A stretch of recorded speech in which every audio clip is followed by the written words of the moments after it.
Restez en bonne santé, c'est naturel. La chronique du bien-être de Marie-Fin.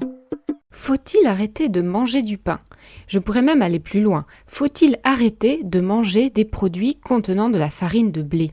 Une question cruciale et dérangeante au pays de la baguette tradition, où l'homme a puisé ses forces dans cette céréale depuis des millénaires. Certes, le français de la France rurale au Moyen-Âge et bien avant ne pouvait concevoir sa survie sans cette miche que l'on cuisait pour la semaine, voire le mois. Mais depuis, les choses ont bien changé et c'est surtout la composition du blé et celle du pain qui a évolué et pas pour le mieux. De quelle manière ? Concernant le blé, les variétés modernes contiennent davantage de gluten, cette protéine tant décriée en ce moment. Mais aussi, le blé est tant raffiné qu'il ne contient plus autant de nutriments qu'autrefois.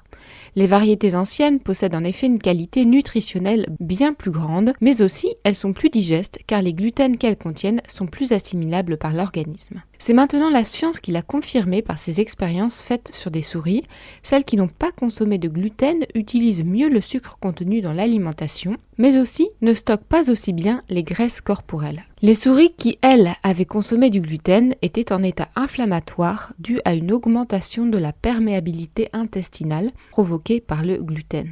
Et les chercheurs de conclure, nos résultats soutiennent l'effet bénéfique d'un régime sans gluten pour perdre du poids, diminuer l'inflammation et la résistance à l'insuline. Ces données suggèrent qu'un régime sans gluten devrait être testé pour prévenir le développement du diabète et des maladies métaboliques chez l'homme. Cette expérience a mis en évidence seulement 2 conséquences néfastes du gluten sur la santé. Il y en aurait tant d'autres, dont l'eczéma, l'asthme, la colite, des problèmes digestifs, polyarthrite rhumatoïde et tant d'autres. Qu'en est-il de vous ? Le gluten est-il responsable de certains maux dont vous souffrez ? Pour le savoir, rien de tel qu'un petit régime sans gluten de 3 semaines au moins, histoire d'observer votre ressenti et vos symptômes. Sans forcément être intolérant, il se peut que vous soyez sensible à cette protéine et que sa consommation vous affecte légèrement, comme la plupart d'entre nous.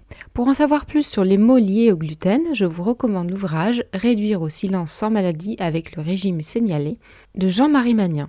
Faut-il arrêter de manger du pain donc ? À défaut de le bannir complètement, ce qui serait dommage, essayons d'en consommer moins et de le choisir complet, bio, fabriqué à partir de farines anciennes et dont la composition se limite à 4 ingrédients, farine, eau, levure et sel, et non pas 20 comme on le voit souvent sur les paquets de pain achetés en supermarché.